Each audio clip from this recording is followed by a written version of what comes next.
আমরা একটা কথা পরিষ্কার করে বলতে চাই, সংস্কার এবং নির্বাচনকে মুখোমুখি দাঁড় করানোর কোনো অর্থ নেই। বাংলাদেশ নির্বাচন আবশ্যক এবং সেটা সংস্কার সমেত নির্বাচন। সংস্কারকে বিচ্ছিন্ন করে বাংলাদেশে যদি কোনো নির্বাচন অনুষ্ঠিত হয়, তাহলে অতীতের মতো পুরনো কাঠামোতে ফিরে গিয়ে বাংলাদেশে ফ্যাসিবাদ স্বৈরতন্ত্র প্রতিষ্ঠিত হবার রাস্তা প্রশস্ত হবে।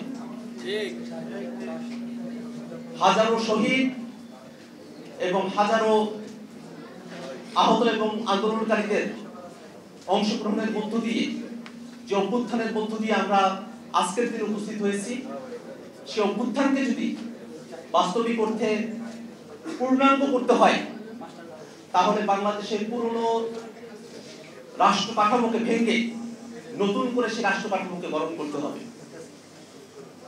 বাংলাদেশে বিদ্যমান কাঠামোতে প্রধানমন্ত্রীকে যে একচ্ছত্র ক্ষমতা এবং কর্তৃত্ব প্রদান করা হয়েছে, তার মধ্য দিয়ে সাংবিধানিক প্রক্রিয়াতে একজন প্রধানমন্ত্রী স্বৈর শাসকে পরিণত হওয়ার সুযোগটা রয়ে গেছে। আমরা চাই বাংলাদেশের সংবিধান, বাংলাদেশের আইন এবং নীতিমালাগুলো এমন ভাবে পুনর্লিখিত হোক, এমন ভাবে সংবিধান, আইন এবং নীতিমালাগুলো প্রণীত হোক, যাতে করে স্বৈরতান্ত্রিক এবং কুক্ষিগত করে রাখবার যে মানসিকতা, সে মানসিকতা আইন, সংবিধান এবং নীতিমালাগুলোতে প্রাধান্য না পায়।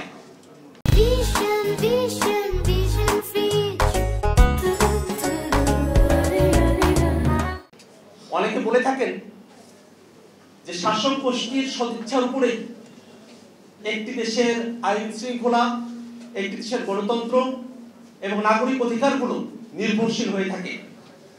এটা যেমন সত্য, শাসক গোষ্ঠীর সদিচ্ছা খুবই গুরুত্বপূর্ণ একটা বিষয়, কিন্তু শাসক গোষ্ঠীর যে আইন, বিধান, সংবিধানের মধ্য দিয়ে নাগরিকের অধিকার, গণতন্ত্র সুরক্ষিত করবে, সেগুলো যদি স্বৈরতান্ত্রিক নীতিমালার আদলে পরিচালিত হয়, স্বৈরতান্ত্রিক নীতিমালার আদলে প্রণীত হয়, তাহলে শুধুমাত্র সদিচ্ছা দিয়ে স্বৈরতান্ত্রিক নীতির মধ্যে থেকে দেশের নাগরিকের জন্য মানবাধিকার এবং গণতন্ত্রকে সুরক্ষিত করা সম্ভব নয়। অন্ততপক্ষে